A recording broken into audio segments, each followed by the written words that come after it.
Brace the rudders! Raise the sails! Raise the sails! Captain, an unidentified ship is approaching. Over. Roger.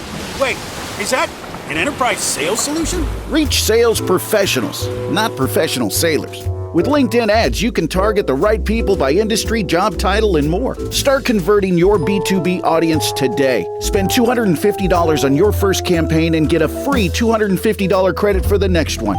Get started today at linkedin.com/campaign. Terms and conditions apply. Hello, everyone. Before we dive into today's episode, I wanted to remind you that my book, Drummers on Drumming, is available now on Amazon as both a paperback and an ebook. Based on the Big Fat 5 segment of this podcast, where I sit down with my favorite drummers to discuss the 5 records and stories that shaped their approach to the instrument, this book is packed with insights from the drummers who redefined how we think about the modern drum set. You can grab your copy now by checking the link in this episode's show notes or simply searching Drummers on Drumming on Amazon. So thank you for all the support, and now let's get into the show.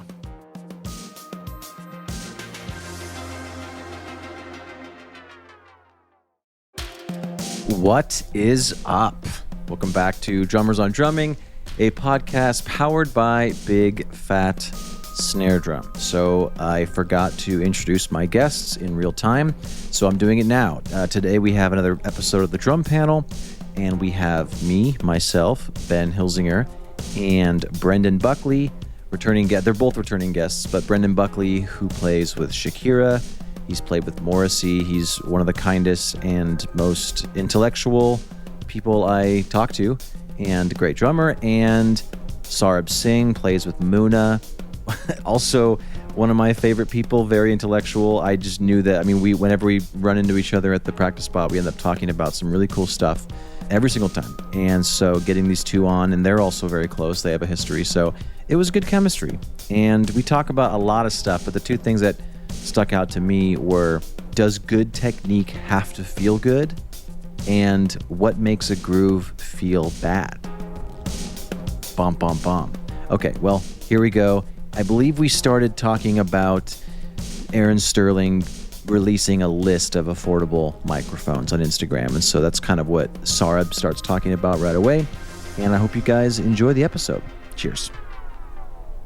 Brendan, as on all things, was far ahead on this, but pre-COVID, I just had no idea about recording stuff at all. I was more comfortable like synthesizing drums from like a sine wave than I was from recording a snare drum. Like, I didn't know what a 57 was. I'm like pretty embarrassed to say that. I had heard of a 57, but I didn't know like which one on the kit that was, like in like 2021 basically.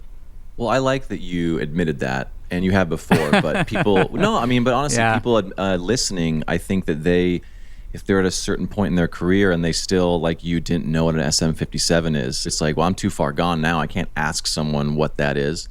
So it's okay to ask. It's okay to still be curious. And most people, if someone asks me something and I'm surprised they don't know it, I'm actually stoked that I'm like, I'm the one that gets to talk to you about this stuff, because I don't really get to talk about these basics sometimes. And it's still fun. You know? Also, Ben, you're good at this. I've noticed in your interviews is when you don't know something, you actually say, you know what, I'm actually not familiar with that. What are we talking about? I mean, some people won't say that. Some people will just be like too shy to admit their lack of knowledge in a certain thing. But if people are talking about a classic record and you'll say, I've actually never heard that. Tell me more about that. I think that's a good thing to encourage, is everyone to have a nice, safe space where you can share knowledge and help each other. Well, I appreciate you saying that. And yeah, I do agree. try and put my pride on the floor because I'm a conscious beta. But I'm going back to Saurabh. And I don't mean this in a bad way, because there's a lot of bands. So I don't mean to go. No. Why do you suck? No. There's a lot of reasons for that. No, but there are bands that to this day, I'm like, why haven't I just decided to get into this band or listen to them? But you were saying that you just hadn't figured out or decided to look at a microphone and see what specific ones they're using. What do you think it was that it's such a quote unquote obvious thing to like geek out on as a drummer that you were just like, I don't care about that stuff yet? I think I just was never exposed to it because it might be generational. Although, I mean, again, Brennan and I are from kind of the same close generation. Brennan had a. I'm curious to know like how soon you got into it, man. But at least I was living in New York, and it was just very garagey. My 20s in New York, it was just like, you know, kind of a crappy practice room shared with a bunch of other people, and finding a few hours, there'd be like a sandwich left on a guitar amp, like very crusty kind of style. And also the band that I was in, we would work with, we were still working with like producers. We were trying to work with Steve Lillywhite or David Kahn, who's done a ton of stuff, did our first record. And I was kind of like, yeah, no, that department is for those guys. And me, like, I play drum. Like, I learn the part, I play with a click, and that's kind of my whole thing. And I think COVID just really changed that for everybody. I got into laptop production, because someone gave me Ableton, and I got really into all the electronic stuff happening in 2015. And I think Brennan might even remember, my friend Alex Fetter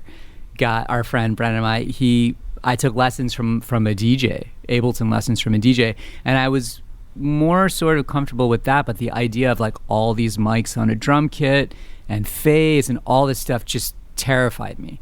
And even the whole UAD system, I used that a little bit, and I just couldn't follow it. I was way more comfortable still with Ableton and everything. So anyway, I think it was fear. As with most things in life, it just seemed like too much. And then there's a little bit of I didn't know how much these things cost. And back to the Aaron Sterling thing and people giving out information, I thought, okay, there are some affordable ways to approach this. And then thanks to Warm Audio and these companies that started making things for people like me, kind of at my level with it, it sort of made it more possible to dip a toe in it. And it's been really, as most people would probably find, it's been really rewarding.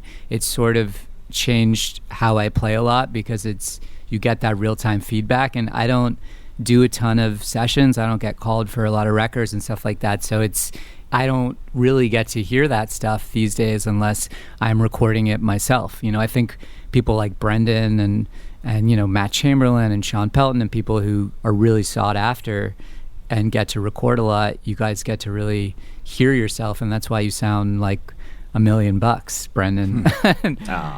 But for real, and for other people who don't, it can be hard to not know what's actually happening when you play the drums. Mm-hmm. Sorry, was that a good? It was great. Off course. Okay. No, you answered the question. It's kind of Eric, my co-host Eric Urrea. He talks a lot about, I think it's the Dunning-Kruger effect, which I think gets a lot of people scared when it comes to mic stuff, because the more you know about something, the more you realize you don't know. You know, even at my stage right now, like I still record for Eve 6 and stuff from my spot, and I still like I feel like they're happy with the drum sounds, but I'm like, I have no idea what the hell I'm doing, and I'm like 10 years into that, you know. Mm-hmm.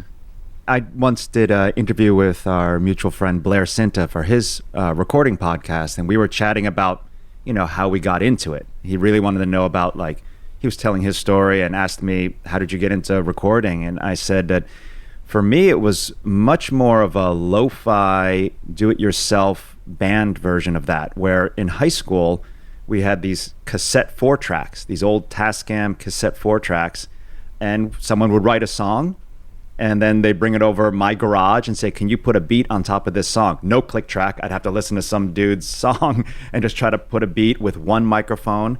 And it was just a creative, low stakes entry into recording.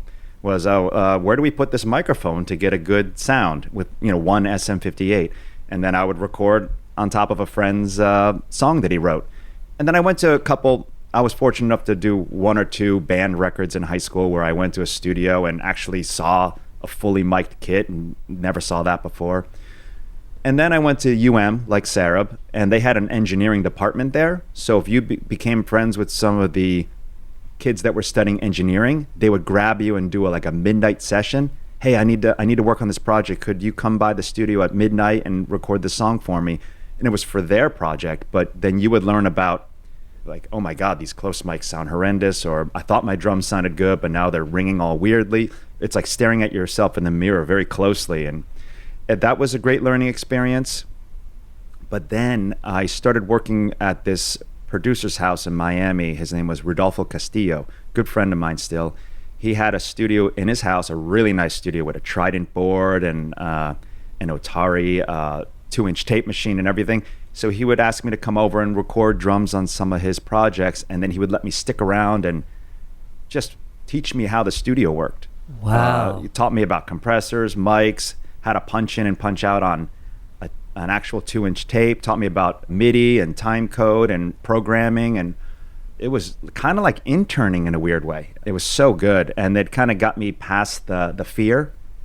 And then he gave me a nicer 4-track, and then I bought an 8-track, and then I started recording. It was, we're talking about the 90s still, so grunge was still in, and getting hi-fi sounds wasn't that necessary. You could really mess things up, and it still worked somehow. So it was a nice entryway into recording. So I just learned little by little, going from 1 mic to 2 mics to 4 mics on a kit, to then say, well, what if I did 6 mics? What would that sound like? What if I did 8? And then, keep on going, and then learning what effects do, either pre or post. And just little by little. And then having the attitude like, it's okay to mess up, or I don't have to do this by the book. I just have to shoot for something that I like. Sometimes friends ask me, I don't know if I'm getting a good sound or not. And I say, well, do you like it? And they're like, I like it. I'm like, that's a good sound then. If you like it, that's a good sound. And if you send it to your client or your friend and they say, I love it, that's a great sound. It doesn't matter if it's technically incorrect. If you like it and then they give you the green light, that's a good sound. Then you can study all the little technical things later. But now you're just trying to get through the door. Yeah, you bring up a good point. I think that's where because most of the times I record for people, it's projects I'm involved in. And so my view on what the drums should sound like has a little more weight than other times. But I think a part of my career that I haven't ever gone down, because it doesn't make me happy, is people just send me tracks. I don't know them. I don't know the music. And they're like, write something, and then I send it back remotely. That's when it feels like a job, because then I'm at the helm of what the engineer, like, well, how do you want the mic set up? Okay, you want this, and then I'll send it to you. But like, that's when it feels like I'm doing something for someone else, and then the whole miking thing becomes not fun for me. Does that make sense? Absolutely. You know what? That reminds me that there were some time periods where I would send off tracks, and then I would ask the engineer, is there anything you would have liked differently? Mm-hmm.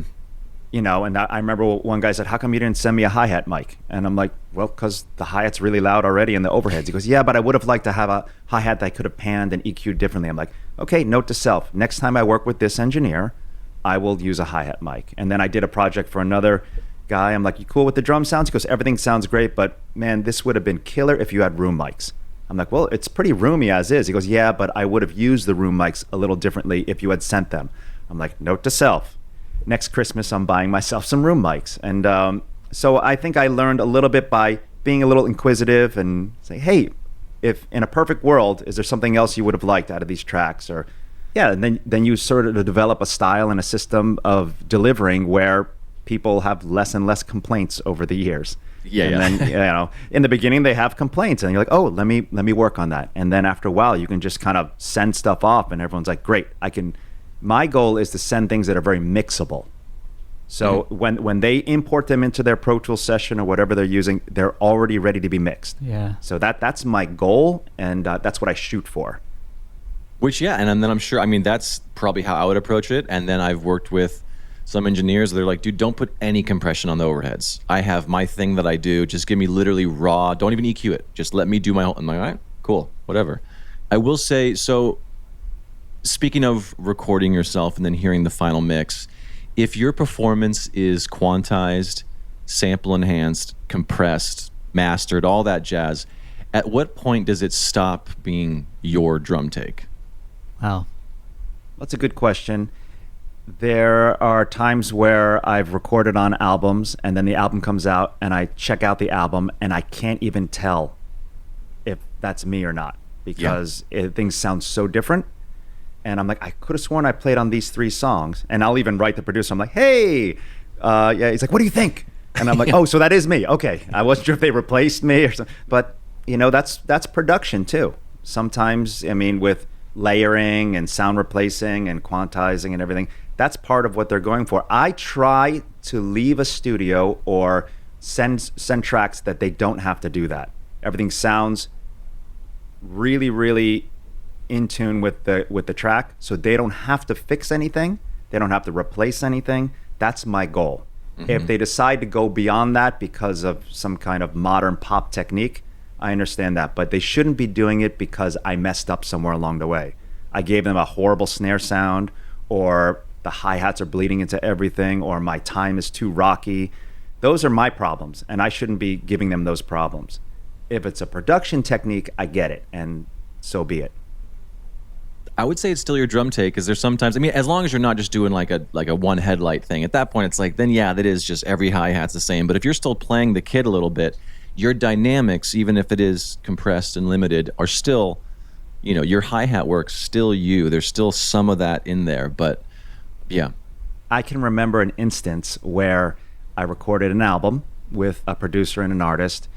It was pretty rocking. I liked the way it came out, except for one song where the producer really, after we tracked it, he kind of decided to rework the song and chop up all the beats, and not like a dance beat, like a rock open hi-hat slash thing, but like moving the kicks around, moving fills around, where now it didn't sound right at all. I see. It's not even like it grooved or didn't groove. Just the parts did not make sense to me. It's not what I would have played. They sounded like a bunch of mistakes. That made me feel almost a little embarrassed to be associated with that one song, because I'm like, oh my God, that's not how I sound or how I would have played any of those. If he had wanted that, he could have just asked me in the studio. I would have recut it in a way it would have made sense. Yeah. But obviously he sat around listening to it for 3 months and kind of chopping away and moving things around. And I don't like when that happens. I don't mind if they want to layer another sample on top of the snare. That's cool. Make me sound great. But when they start chopping up where the kicks are and like moving syncopations around, and then it sounds super weird, I remember not being happy about that and saying, ugh, I don't want to be associated with this song.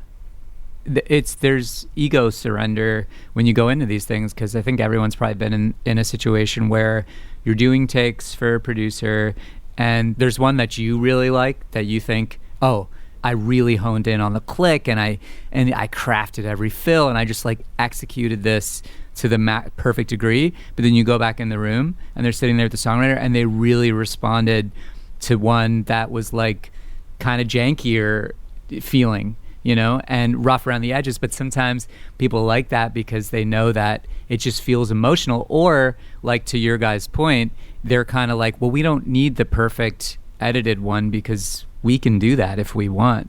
But you gotta just, you know, like when the last kind of full album I did was with the lead singer of the band that I work with, Muna, and Tony Berg produced it, who's brilliant and amazing. And Tony's very like kind of Daniel Lanois with it, where he likes the first or second take because he kind of likes that you filled in a place because you thought the chorus was coming, but the chorus actually didn't come for 2 more beats. So now there's this very odd fill. And then when the chorus started, there was no demarcation of it. And it feels embarrassing, like you just seem like kind of a buffoon who doesn't know.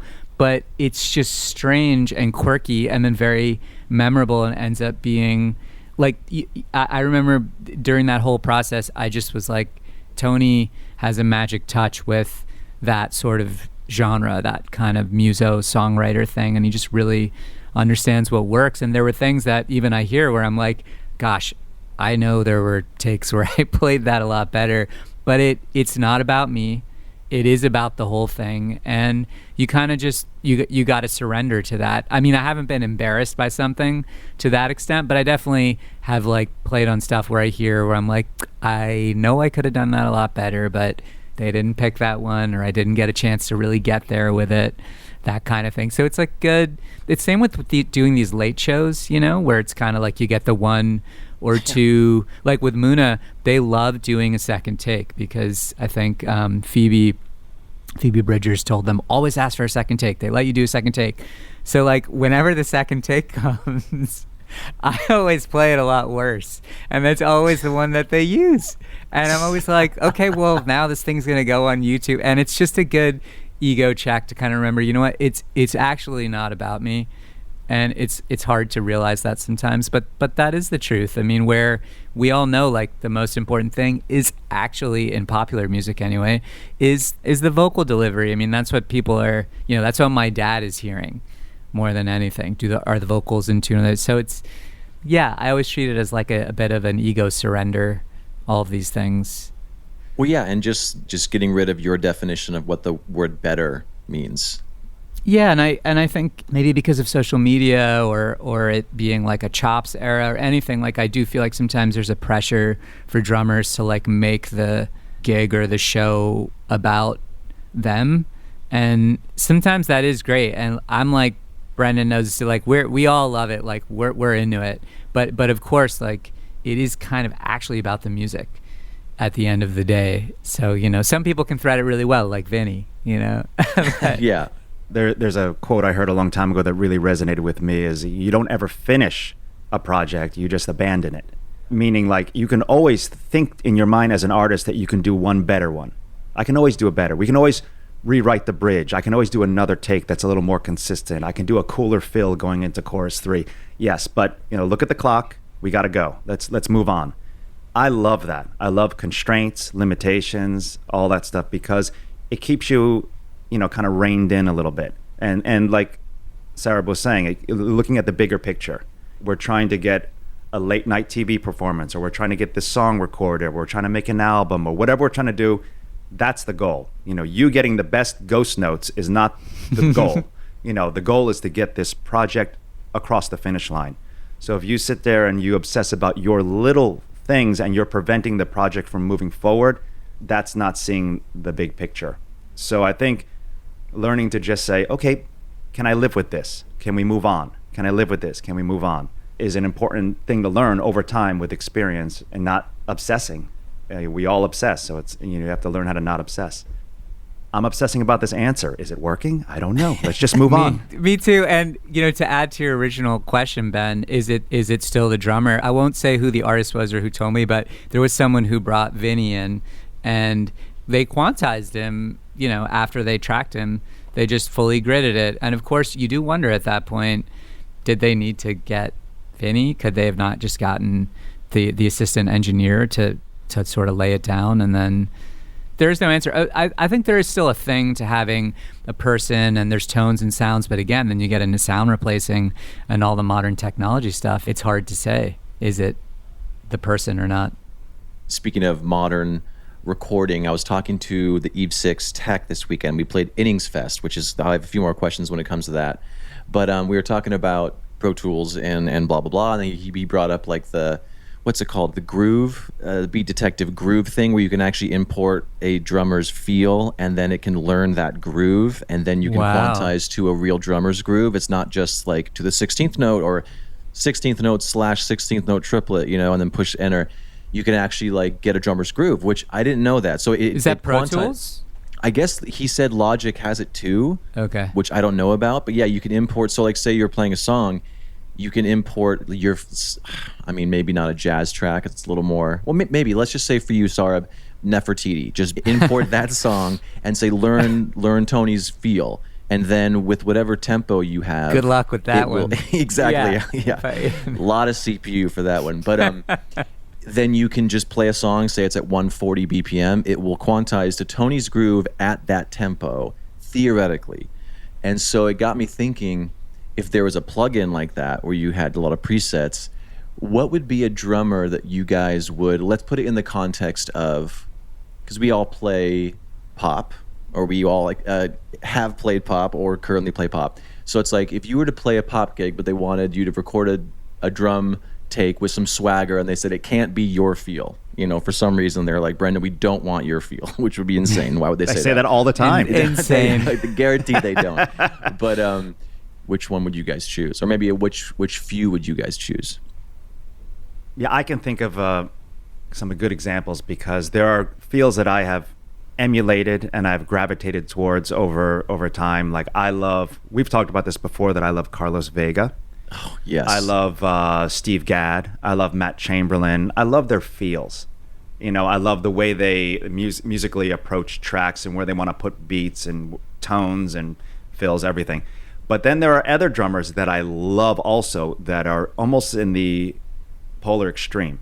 Nate Smith is a drummer who I love his feel, and it's kind of the opposite of a Carlos Vega, meaning it's a little more on top of the beat, a little more percussive and a little energetic, stiffer sounding, but not stiff, but you know what I mean? I know what you mean, yeah. And so I would say if I had to put a template over myself that it's not me, like, hey, could you change yourself and be another drummer? I think I would try to take maybe a D'Anthony Parks. Wow. Someone like that, Mark Juliana, the guys who come from that world that are kind of leaning more on top. I think that would be a cool thing. I practice that way. I just never sound that way. It doesn't come out of me naturally. But I do love that feel also. Yeah. What about you, Sarb? Probably Akira Jimbo with Cassiopeia. That's for Brendan. No. I mean, yes, honestly. Well, But I've been also listening. yes. Also, yes. No, for real. But probably Garibaldi. I see a through line because I have very similar tastes to Brendan, and similarly, I love those on top guys. Like, I can't do that either. It's kind of not in my body. I think I'm just too, like, you can kind of tell by the way I talk. Someone said drummers sort of, it's very difficult to separate like kind of who you are from how you play. And I was like, yeah, because I'm kind of space cadet and it takes me really long to do stuff. And it kind of really, and I listen to myself play and I'm like, yeah, I think that checks out. Well, hey, it's the same source. It's the same source. It makes sense, yeah. That's true. Probably it would be like Garibaldi or Purdy. I think if I'm like trying to make something feel really good, those are the guys I think about. When I moved to New York, there were all these guys older than me, like Tony Mason, who used to play at the Living Room, and he was friends with Pelton, and I wasn't friends with Charlie Drayton, but I was going to see him play a lot with. These guys were taking me, and they were all like, you gotta like check out Zigaboo and Al Jackson Jr. Like they were like, you really gotta work on your feel and your groove and all that stuff. And I love Al Jackson Jr. and I can't really make it feel like that for some reason, you know, but of course it's one of those things where you kind of listen to it anyway and you try and you hope you just hope it kind of just seeps through your pores a little bit. But for me, it's always Garibaldi and Purdy kind of, and then yes, Akira Jimbo. And then there's another guy, I can't remember his name, but he's the drummer for a band called T Square, which were like the parallel. Brendan, do you know this band? I don't remember that.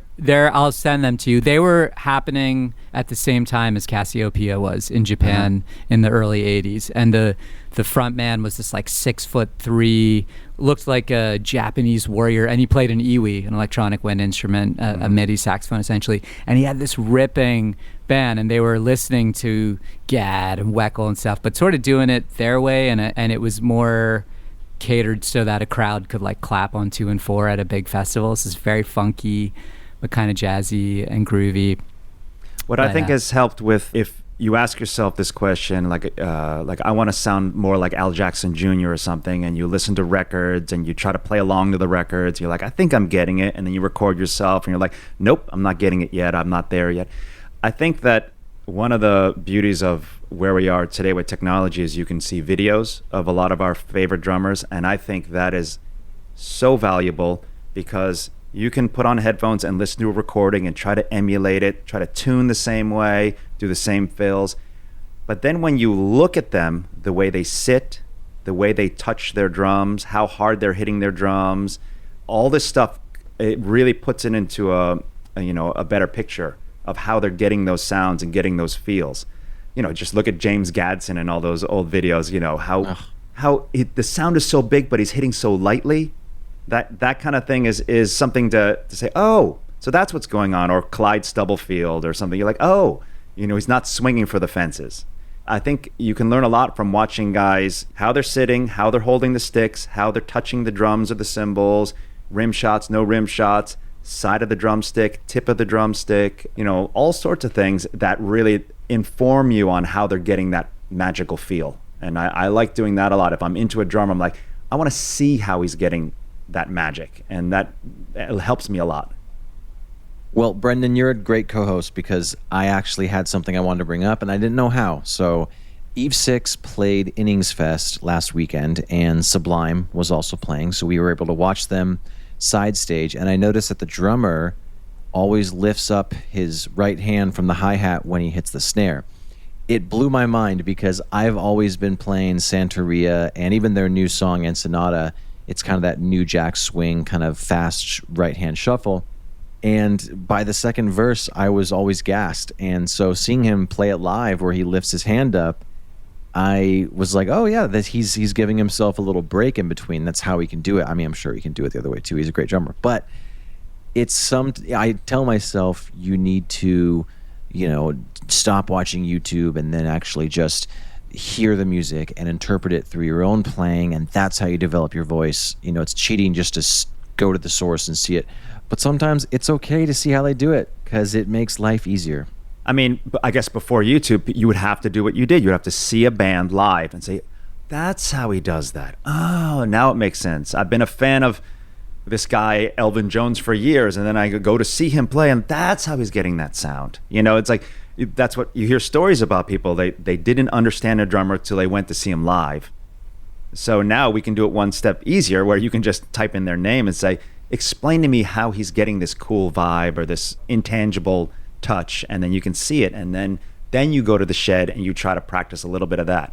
You don't have to copy it, clone it. You can just take 10 or 15% of that and try to add it to what you're already doing and see if that helps. It also allows you to, it gives you freedom, because speaking of Gadsden, I know there's at least one video, so I don't want people to call me out, but I guarantee there's one video I saw where he holds his stick traditionally, but he holds it like Stuart Copeland, where it's right under that first. He's not doing it, between the two. He's doing it here under the index finger. And I'm like, you're right, there's no rules. Fuck it. There are no rules. Oh, sorry, Brendan, were you going to say something? No, I want to hear from you. Okay. Well, with the hi-hat snare thing, I remember seeing, I don't know if Keith still does it, but I used to go see Carlock at the 55 bar, I think almost every week. I saw that Wayne Krantz trio with several other great drummers too, but I saw it the most with Keith. That's insane. He used to do that. Yeah, it was amazing. And talk about being in a small room and really kind of hearing the drums without amplification. And I went to see him. I took my mom. We went to see him with Michael Landau and Tim LaFave and Larry Carlton's son, Travis Carlton, who's incredible. I hadn't seen him before, and my mom and I had a see at the Baked Potato, kind of right, if you've been there, there's a sort of bar where you kind of have like a side view of the drums. Oh, the railing. And my mom on the railing, yeah. It was, dude, it was amazing, and we just sat there, and even my mom was so taken with Keith. I mean, it's hard not to be, just visually and everything, but even just watching, like, from the first, it was this one of those slow Landau shuffles, Brendan, kind of like Aliens Rip My Face Off, that kind of slow triplet-y thing. The very first downbeat, man, he just did it. It's unbelievable when you feel and see this stuff in person. Even just feeling the vibrations kind of run through your bones, space between the notes, all that kind of stuff. It literally feels like it goes inside of your body in a really incredible way. That's the one difference, I suppose, with YouTube and all that, is you're not feeling those vibrations, but it is quite close. But seeing Keith back in the day at 55, back to your original thing, Ben, that was something I remember seeing him do to make space for like a big backbeat. And Brendan and I had the same teacher, shout out Steve Rucker, who's just, our guru and incredible. And Brendan, I think, does more of something that Steve taught, which is where Steve played with the Bee Gees as well as many other people, but he almost kind of, Van Romain does this too, Brendan. I think he kind of put your right hand to the right of the hi-hat, so it sort of opens up all this huge space here. I remember Steve teaching it. I was kind of never able to do it, and so to me, like, I'm totally fully crossed, and taking the hi-hat off makes a lot of sense in a way, because you could really get that big space for the backbeat. Also, I think it makes sense sonically, because where the hi-hat sits, kind of that upper frequency, that could like the transient in a way could sort of clash with the snare transient. It could. So it kind of makes a lot of space for just like a really clean snare drum hit. Yeah, I guarantee people that do rim shots are also hitting the hi-hat as hard. Yeah, they're not exactly. Gonna, Yeah, that was what Sarab's referring to is we studied at UM called the unobstructed backbeat. which was Steve Rucker's technique on, like, well, we were studying a lot of David Garibaldi at the time, and that's a lot of linear stuff, a lot of rim shots on different beats, and your hands are always crashing into each other, like the top of your top of your left hand's hitting the bottom of your right hand when you're playing all these complicated grooves. So what he taught us was you move your right hand kind of up near where the rack tom is, like right by the rim of the rack tom, and it gives you all this space to do your left hand rim shots, high notes, low notes, whatever you want. It's really awkward at first, and then you get used to it. And then what's another good thing about that is you can really mix your limbs a lot better, because you're not like swinging both arms up in the air. You can keep a feather volume hi-hat going and a super loud backbeat, and you can learn how to mix your limbs independently. So yeah, I don't do that all the time, but that is something I go for sometimes, the unobstructed backbeat. Yeah. I've seen you use it, Brendan. I know you're not in it all. Van is, I don't know if you know Van Romain. Ben, he's an incredible drummer, plays with Enrique Iglesias and Steve Morse sometimes, and plays with tons of people. I'm blanking, but he really does it. And I went to see him do the Enrique show, and man, I mean, you could see from like hundreds of feet off the stage, you could see that arm coming up for the backbeat just because of the unobstructed thing. Oh yeah, well, in the late 90s, you were basically judged by how loud you can play. Right. Like, for some reason, I don't agree with this anymore, but in the late 90s, like, a good drummer could play loudly. This is like post Dave Grohl era, so we were really swinging like as high as from the ceiling to the snare, and so that really helped a lot. So I can kind of keep a medium sloshy hi-hat, and my 2 and 4 was super loud. But I don't really play that way anymore. I like kind of keeping everything, a little more simmering on the drums. But I like that simmering. I like to simmer more than just punch people in the face all day long. But yeah, that would actually probably help me, because I have a tendency on my hi-hat to go French grip sometimes without thinking about it. Mm-hmm. So that would actually force me to have a little more of like the way your wrist wants to move. So I should try that more. But then if you check out a lot of Queen and you're listening to Roger Taylor, where he kind of just pops his hi-hat with his snare drum all oh yeah, and that is the opposite thing. So there's no right or wrong way to do it. And then you start to work on that. It's a great sound. I mean, Alex Van Halen does it a little bit too, where there's a closed hi-hat, and then when you hit the backbeat, it just opens up a little bit. Somebody to Love. That's the groove on Somebody to Love. Yeah, work on that. It'll freak you out how hard it is at first. Oh, I'm sure, especially if you're doing something more complicated on the kick drum. Yeah. So, but it's a good sound, and then like learning Ringo fills and Gad fills, and learning John Bonham grooves. Learning the Queen hi-hat thing is really useful. Sometimes it works very great in the studio, just having a little to go with the snare drum. Also, those little quick things, those are hard to do. I was going through the Latham book. I never went through the Latham book when I was younger, because Future Sounds was like in 96 and onwards. Future Sounds was the thing. That was the funk thing. But I know the Latham book. Brendan, I bet you did it. I didn't do that one, no. Okay, you didn't? Okay, yeah. Some people did, some people didn't. But I was going through it because I never really did it. And it's so rad. And he's actually got a bunch of little transcriptions in the back. He's got like Lenore, Steve Gadd. He's got some Erskine stuff. It's just some records that I didn't know about from drummers that we would love. But he's got, in a bunch of these grooves, he's got those little hi-hat chirps on there and in different places, and they're really hard for me anyway. I was like, this is hard. I can't, because it kind of works your shin muscle, right, to pick that up real quick, because your foot's sort of tight, and so yeah. To me, it's the coming down. Oh, okay. Getting that, because there's an Eve Six, the Eve Six song. It's Inside Out, the Heart in a Blender song, and then halfway through that first verse, it's like boom, boom, boom, boom, psh, psh, like it's just on the downbeat. That's what I'm talking about. So very Garibaldi. Squid cakes. I've done it a few times live, but every time I'm like, it's towards the end of the set, and I'm like, I'm gonna mess this up, so I just do it on the China, so it has that psh, psh, like the quickness. So my feet are just doing the same thing, but for some reason, it's just getting it down in time to do that articulation. It's I get too nervous and I bail. But you found a workaround. That's important. Yes, that's a good lesson. You found a workaround. Added to the list of things that I'm stressed about that no one else cares about in the audience. But you know what? I know it's a little joke that going to the China instead, but that is actually some pro advice right there.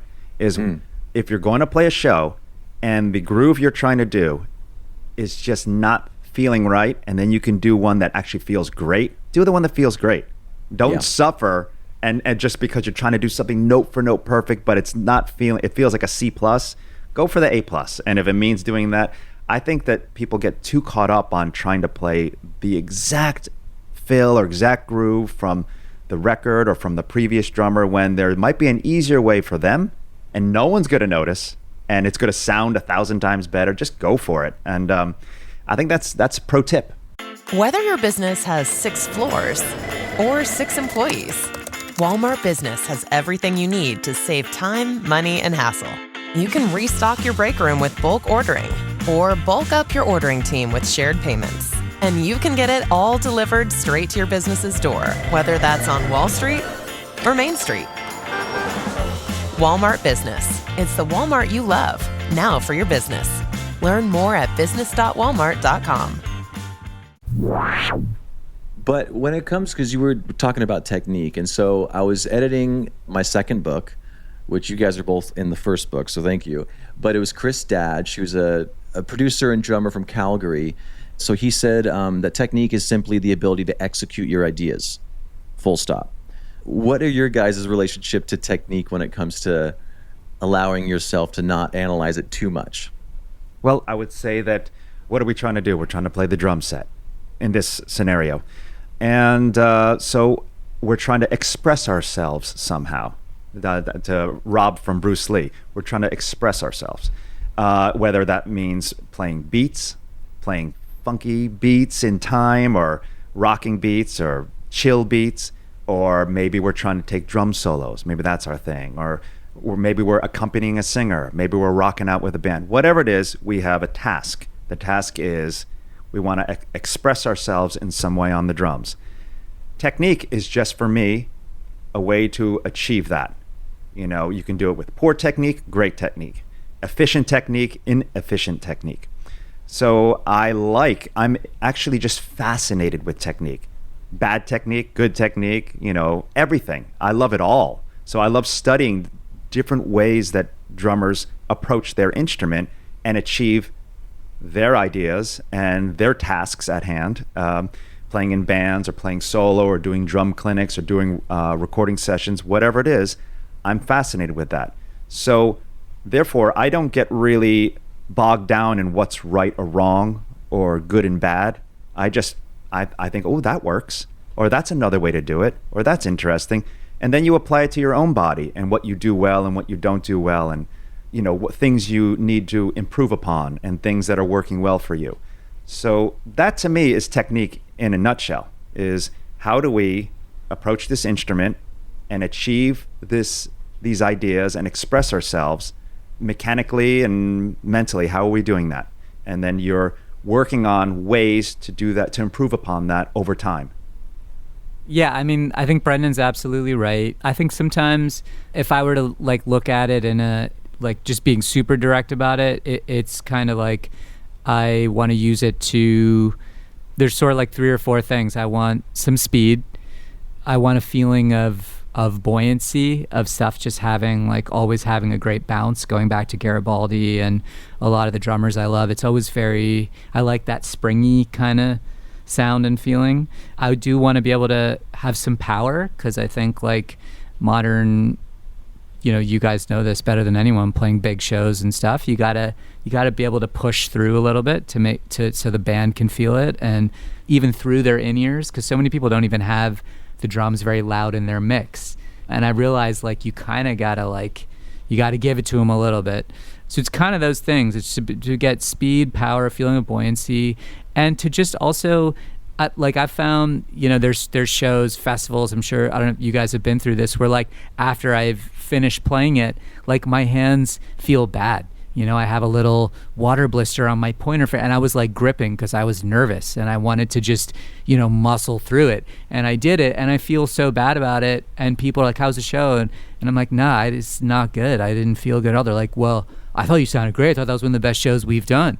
The live stream sounds great and all that. And I'm like, well, I don't know what to say. Like, it didn't feel good to me, you know? And you can listen back and say, oh, it doesn't sound bad, but I don't like when it also doesn't feel good to me and my hands don't feel good. So part of it for me has been a journey of that. Like, I want it to sound good, but I also want to feel that I did a good job afterwards, because that feeling, like that residual feeling of after the show is kind of more, it's kind of one of those things where someone can tell you till the cows come home how wonderful you are, but if you don't feel wonderful yourself, then none of that stuff really matters. That's kind of not the thing you have when you go to sleep and wake up. So for me, a lot of the technique is like, I just want to have a good feeling when I'm playing. And it's actually, I heard Brendan say this once too, like maybe on an earlier podcast that you guys did talking about technique, that you work on it so much. And then the idea is when you're playing to actually not have to think about it. Because when you're having to think about your hands while you're playing,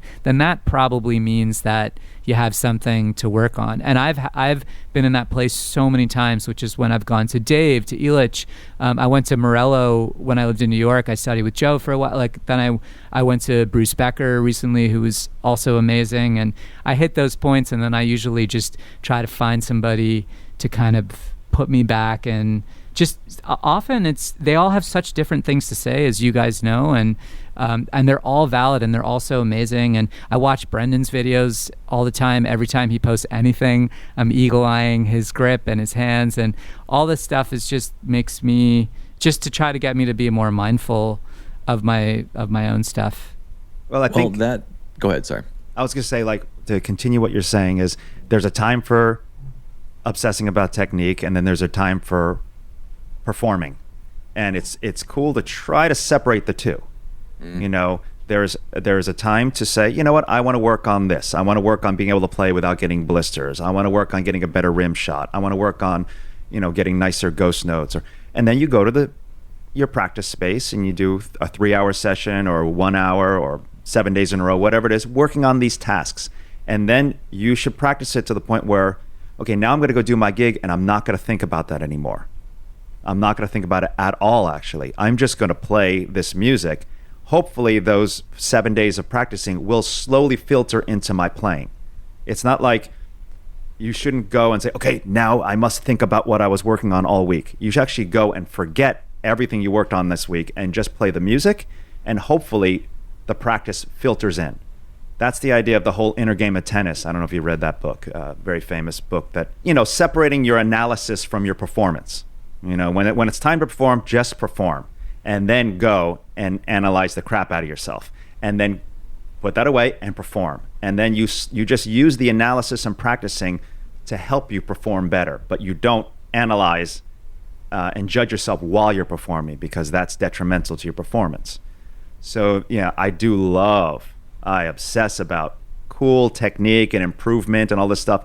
But then when it comes to it's time to perform, I kind of walk on stage like a zombie. Like there's nothing going on in my brain. I'm just like, I just walk on and I'm time to play a show. I don't want to be thinking about anything. That's why I think it's good to have both, you know, to really be into technique, but then not to obsess about it where you're actually thinking about it during the show and driving yourself crazy. Yeah, going back to things sneak in good technique-wise, it was about a few weeks ago, and I remember talking to a buddy. I was so excited I called him, where I was doing these, I think I was working out the Mark Juliana book, and at slower tempos, I wasn't bearing the beater at all. And I realized, like, oh my God, it's relaxing after every hit. And I was always consciously trying to do that, but it was the first time I'm like, I just naturally do it now. This is huge. It's been years of trying to actually do it that now my subconscious actually does it. It was a pretty good day. But Saurabh, so to go back to you, just to be devil's advocate, do you think that good technique has to feel good all the time? Wow.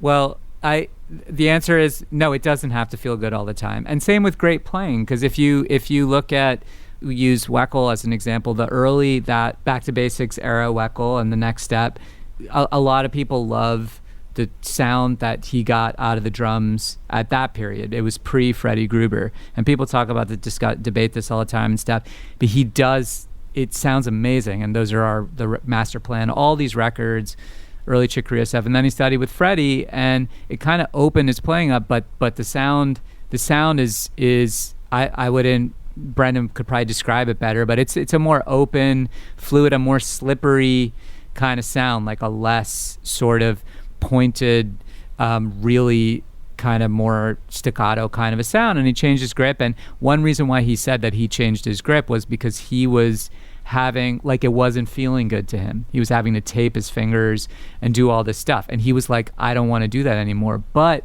the sound was incredible. And the way that those records sound is it's so much in large part because of how he was approaching, but it didn't feel good to him.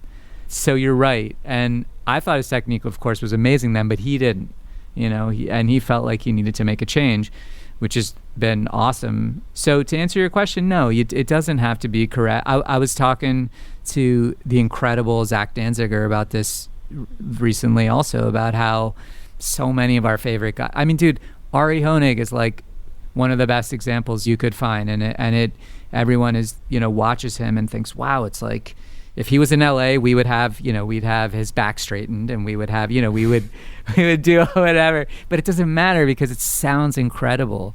And it probably would change the sound too if he went in a more quote unquote correct way. I do like how the drum set is an instrument with almost no rules. Like if you pick up a violin, there's a way to hold a violin. There's a way to put strings on a violin and tune it. And it's been set for centuries. Drum set is this amalgamation of instruments put together. Maybe you start around high school or sooner, and you just start figuring it out on your own, which is bad because people develop super bad habits, but it's cool because it adds a lot of individualism. How you tune, how you sit, how you hit, all these things, they become your own style. And I think this instrument, more than any other one, has that quality where you kind of just figure it out on your own a lot. And anyone that sits behind my drum set goes, whoa, this feels really weird, because I have my own way of setting things up. To put it shortly, like everything's kind of far away from me. I like a lot of space around my kit. Other people like things very close. I don't feel comfortable around drum sets that are very close. But that's just a personal thing that I developed over time. So along with what Sarah was saying earlier, I believe that because of that, we develop really great habits and really poor habits. So if your poor habits don't hurt you in any way, you can still play at a seriously high level and achieve all your ideas, and you're never in pain, and you're making great records and going on tour and everyone loves what you do. Is it really that bad of a habit? But then, I mean, if you look at it, you're like, oh, he's sitting incorrectly or he's holding his sticks incorrectly. But does he have any pain? He's been doing this for 60 years and he's still fine. Maybe he's okay. Maybe he's anatomically gifted and he's okay. Then there's other people who they play a certain way and they're like, I have a hip problem, I have a back problem, I have a neck problem, I have a wrist problem, my fingers. Then that's something that needs to be fixed. Because if they want to think about longevity, they're not going to be able to do this if they keep on playing with those poor habits that they developed when they were 13 or 14. So when I hear debates about the right way to sit, the right way to hold a stick, I keep this in mind too. Like, is it hurting them now or over the course of a couple decades? Will it hurt them? So, because sometimes having perfect technique isn't always the answer either. Like textbook perfect technique.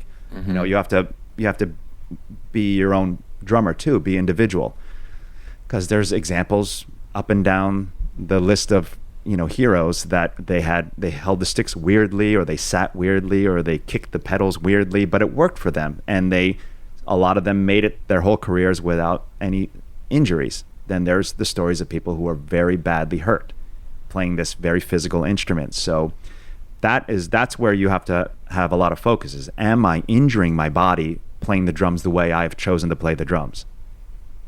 Yeah, and bringing up Zach, he talks about sometimes visually, live especially, there is a visual element to the sound.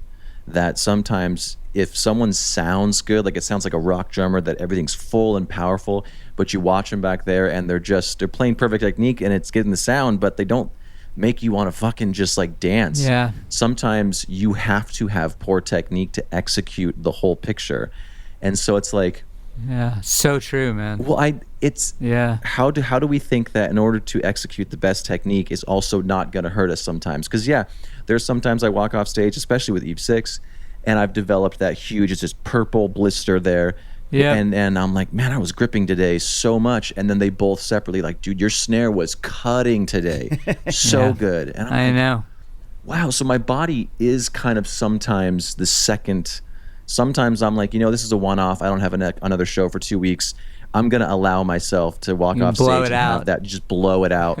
Yeah. Because that's what I want to do today, And so it's hard. It's hard to grapple with it. And then you can also, if we're going to go down this road, you can grade your injuries. Like how bad is a blister really? Yeah, not come that on. bad. Tendonitis, problem. Torn Yeah. labrum in your shoulder, that's a problem. So let's say like if you wanted to you were playing a festival and you wanted to rock out like crazy, and you're willing to sacrifice a couple epidermis issues, like some blisters. Say the That's least. okay. That was a sacrifice that you made for the sake of the show. I'm okay with that, because there is, I grew up watching punk rock music and hardcore music, and there needs to be an element of danger in the music. Yeah. Yes. Or else it's not there. That's not you. Yeah. You don't want perfection. You want danger. When a singer runs across the stage and runs into your drum set and knocks it over, that's not perfect technique. He's not thinking. He's not thinking about like perfect vocal technique or perfect drumming technique. That's an in the moment, let's go crazy feeling. So that is exciting, and it's exciting for the band. It's exciting for the audience to have that energy. So if you're sitting there working on, well, I really, really want to work on my beater off technique tonight during the show, and the singer is running and diving into your drum set, it's two different shows. So Yeah. so I Yeah. think there are times where you just want to go, tonight I want to go for that perfect drum, tasty drum playing. That's what I'm going for tonight. Cool. If the opposite is I want to go on stage and I want to go berserk. Cool. They're two different performances, and your goals are different. Well, and going back to like Saurabh saying that you walked off stage and you were just like, that wasn't it for me, but the person that needed that energy from you on stage fed off you more because you were quote unquote nervous and holding it, and you were perfect that night.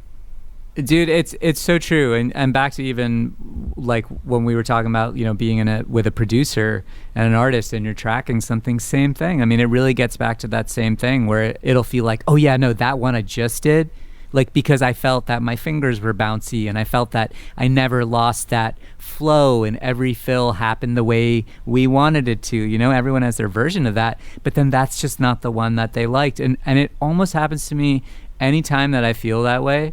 They're like, nah, it wasn't that one. And that's actually something I've learned even from like trying to make like Instagram videos or whatever, because I'll do 10 takes and I'll be like, oh yeah, the 10th one and invariably, no, it's like some sooner one that's a little like, it's not perfect, but the feeling of it, because I was a little more like Howard Dean, like, yeah, with it, as opposed to just being like kind of what Brendan was saying, trying to be like, I'm going to do this like perfectly, and I'm going to just like, and it's boring. Yeah, like a lot of producers can actually hear you thinking. Yeah. And they're like, well, I'm going to go with one of those first 3 takes because on the 4th one, it was perfect, but I can hear you thinking in that take.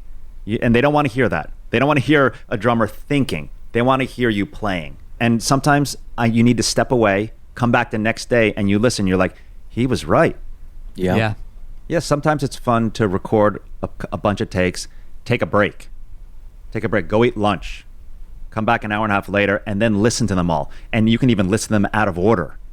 Don't go like, oh, let's listen to the takes 1 through 5 now, or 5 through 1. Just put up some takes in different orders and surprise you, and then you'll be like, well, that one sounds good. That was number 1. Damn it. But sometimes not. There people say, oh, the first take is always magical. No, sometimes the first take is garbage. I believe record everything, take a break, and then listen to it objectively.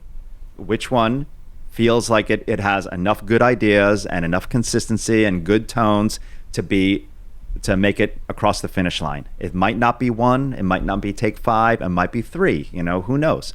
Or you might need to do a 6th take. Now that you've heard all 5, you're like, now I can blend all the elements, a little bit of that impulsivity with a little bit of those phrases that we worked on going into the bridge, and we'll put it all together in one magic take. Sometimes I learn a lot from that. I listen to all the takes that we did prior to lunch, and I say, I'm going to do now the greatest hits of that. I'm going to take the best things from all those and do one take. Let's see if I can beat all of those. And it's a fun challenge for me. Like a human comp. A human comp. Yeah, you like this, you like that, and you like that. Okay, let me try to do one take that has all of your favorite elements in it. Yeah. The human comp. That's a drummer's superhero. And comping's such a great thing. Like gritting, yeah, that's always a bummer because you're kind of like, okay, who am I listening to now? Comping, I think it's awesome if people do that because it's you, but it's like if you're not able to do what Brendan's saying, where you're able to deliver that human comp performance, I'm always down for a comp. Otherwise, I think it's awesome. Yeah, like you were, the last half just had this like total magic on 2 takes later, but the first half, like you just sat in it till this point. It's like, it's great. They've been comping since the 60s. They've been Strawberry Fields Forever as a comp, of 2 different takes. So I mean, wow, like for everybody. Oh, you have to. If you don't know the story, this is a good story. Strawberry Fields is 2 different takes, 2 different days, in 2 different keys, and they use vari speed to comp the first half into the second half and make it sound seamless. And I never knew this until one day I read it somewhere, and they tell you exactly where to listen to it, and you can hear it switch from one take to another take, and it's because George Martin said, well, the first half of this day was better and the second half of this day was better. Let's put it together. That is so cool. I love incredible. that. I love that. Wow. Studio magic. Well, I know Brendan has to go soon because you have a big boy show today, but talking about feel and stuff, most people talk about what makes a groove feel good. And I was watching, not that the Sublime drummer's bad, but he has such a unique feel. And I was like, man, there would be some people that would try their hardest to get away from that feel because it's so singular. But I'm just like, I need to lean into what feels good and what makes me me, but I also don't want to feel bad, because I want to make sure that I'm being me enough, but that when someone listens, they're like, oh, he's got good singles, he has a good groove, he's whatever. But what makes a groove feel bad?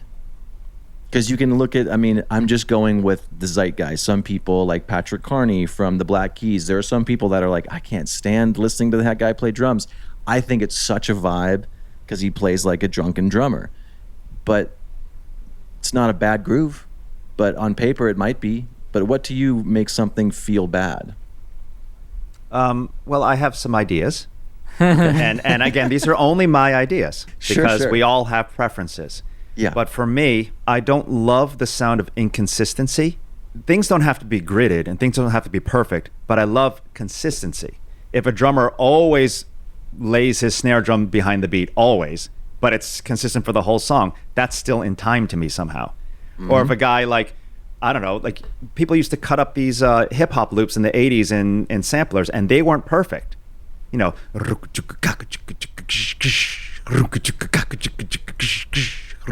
there was a little too many milliseconds or too few milliseconds at the end, but every bar it came around perfectly, and you get used to that hypnotic kind of lope, but it's consistent. So I don't always love things to sound gridded or perfect, but I love that it's consistent. The guy has this same, you were talking about a Sublime. The guy had a consistent way of playing that individualistic hi-hat pattern, but that was made it cool. And that's one thing I look for is it just quirky but consistent, or is it just randomly inconsistent? And that kind of starts to make me feel a little weird about the groove. Another thing that I see a lot when I'm watching live drummers, because we were talking about seeing live drummers, is when their motions are affecting the groove. Sometimes I'm like, well, what feels weird about this? And then I watch him, and the guy's headbanging so hard that the beat is all over the place. Like if that guy headbanged 35% less, 35% less, the groove would sound better. Or the guy is smashing the open hi-hat in these 4-foot strokes. I'm like, man, if that, I'm not saying he needs to like not hit the drums hard, but if he brought that down a little bit, I feel like the groove would feel better. So I see this a lot where I think their motions are affecting the sound of the beat. Not the sound of like the tone, but actually the groove, the grid or whatever. It's excessive motion sometimes bothers me. I'm like, I wish he would just like tone down the hand height or the head swinging just 20%. I think the whole thing would come together better. Yeah, it's sometimes if I see a drummer's too stiff, it stresses me out. Even if I close my eyes, it feels good, but when I watch them, it feels jittery. Just because they're just so inefficient. And I'll be honest, one of the drummers I watch that does that is myself on the GoPro after I watch.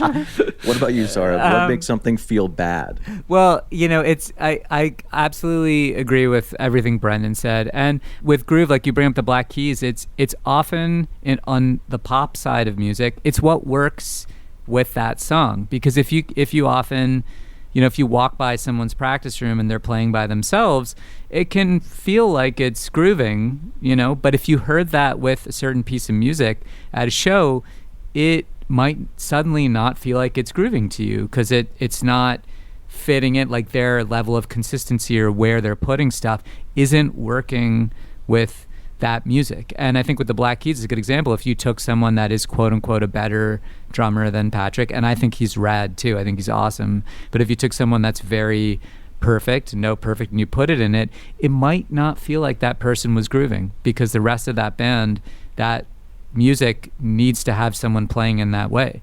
And if you switched Patrick to another thing, because so many of our favorite drummers, like the part of why we loved them so much was we loved them within the context of that band. Often we never really got to hear them with another band. Might have been great, might have been. Some people are really magical and they're able to sort of do that, but many of our favorites probably wouldn't be. So, because and in pop music, it's almost less forgiving than in jazz music, because if you're listening to jazz, I was listening to it is a good example of a great drummer, jazz drummer, kind of lesser known, Grady Tate. I don't know if you guys know him. Brendan, you probably know who he is. Love Grady Tate. Oh. He's beautiful. There's a great Oliver Nelson record, kind of a big band record called Fantabulous that he's on, and his swing feel is very precise. He's very kind of on the beat in like a Jimmy Cobb kind of a way, and it's so perfectly acceptable. And if you put Elvin in it, where it's so wide and it's kind of loose and triplet-y, like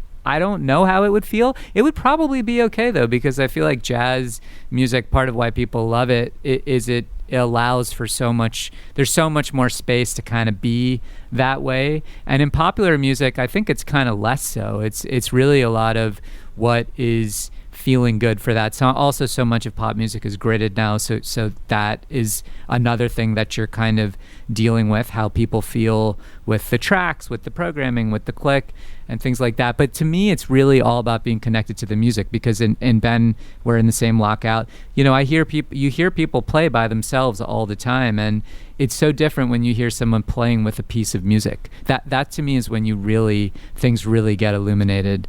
And that's when things really groove or don't groove. I guess I would say it's about the music side of it would really tell me at the end. And like along with what you're saying about the Grady Tate feel and Jimmy Cobb feel, I think everything we're talking about, we have to also realize that it's subjective. And this is music, and this is drumming. And I dislike giving opinions as though they are facts. Yeah. Facts are not opinions. These are preferences. And we should all have our own preferences. That's actually beautiful, that the three of us can talk and say, I dug this. Oh, you know what? I kind of didn't dig that. Oh, really? Why? That's actually very cool. And I think to have feels that we like and not like, drummers we like and don't like, tones we like and don't like, I think that's beautiful. I think that I dislike when people speak like, this sucks, or this is the best. I'm like, well, that doesn't suck. This doesn't suck, and that's not the best. You can say, I like this, or I don't prefer that. That's actually honest. Saying what do you prefer and what do you not prefer. But to say that something is the best, the worst, this is awesome, this sucks, that's not really true. That's because it's just opinions in the end.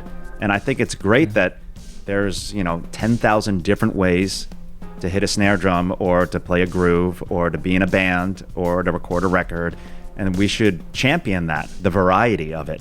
If it got all homogenized where it's just only one way to do everything, we would all be so bored.